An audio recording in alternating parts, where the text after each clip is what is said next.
Alright, Laker fans, so last night's game was a piece of shit. I'm going to break down what happened, but before I do that, let's talk about all the good. The Lakers should have really focused on going to the rim. See here, JaVale McGee created a wall for LeBron James to drive in. Here you have Anthony Davis diving to the rim, and then also you have JaVale McGee ready for that putback. The Lakers have size and strength to get these points in the paint. This should have been the focus of attack. They just didn't have an answer for this. They didn't. They started attacking more and leaving guys open out in the three. It doesn't make sense why the Houston Rockets had 2 more rebounds than the Lakers with a height and size advantage. But we're going to look at the lineups that Frank Vogel was putting out. This was a good fadeaway by Anthony Davis, but he does have size on James Harden. However, James Harden has been playing great defense in the playoffs.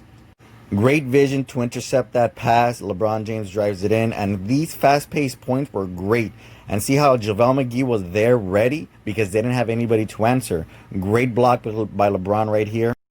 Fast-paced, bring it back to the other side, and one.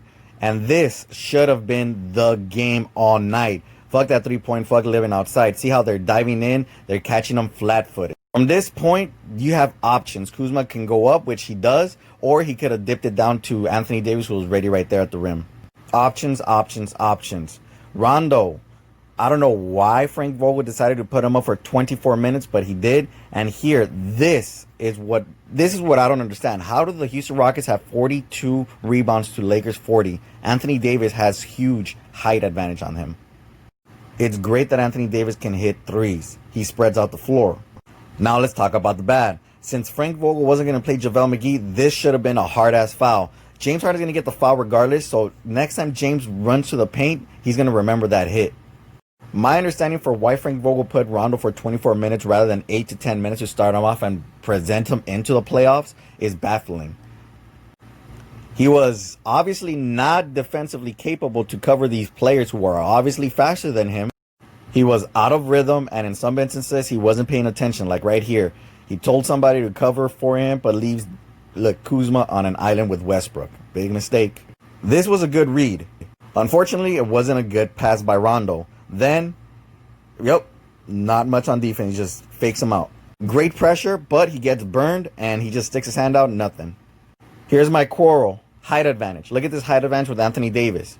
James Harden is playing great defense in the playoffs, but still, you have options. Right here, you could have spin moved. Dwight Howard's open. You could have lobbed it up to him, but great thing that it went in because either way, this was a tough shot to make with options available.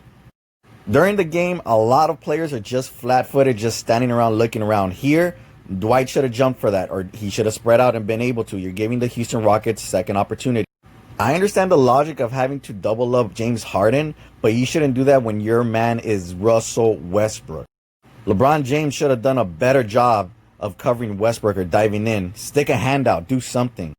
Flat-footed and getting caught off guard. Look at KCP under the rim. His man is Eric Gordon. What are you doing? What are you doing? Who are you covering? Gordon 3. Here's what I mean about height advantage. Look at this. Anthony Davis being covered by Eric Gordon. He could have posted him up, backed him up, backed him up, backed him up into the paint for a better shot look. Kicked it out to Danny Green. Kicked it out to LeBron. Either way, options. Good thing this shot went in. If not, oh man. On this possession, LeBron James should have been playing tighter on Westbrook and have Anthony Davis cover in the paint. Better defense, guys. Better defense. I feel bad for Kuzma here. He's great foot movement. He's moving his feet, but he gets caught slipping. He just gets straight caught slipping by Eric Gordon. This little slip up by Rondo is weird. It messes up the defense. He's looking for that charge, but you look. All the time in the world for Eric Gordon to hit that three. LeBron gets to the point where he can't really trust anybody from the three, so he does this little maneuver, creating a fast break for Westbrook. Fortunately, LeBron came back and chased down the block, but yeah. Height advantage, height advantage. Anthony Davis should have been playing tighter to Westbrook, and if he gets burned, you have Dwight Howard who could crash and cover the paint, and then Anthony Davis kicks out and covers Dwight's guy.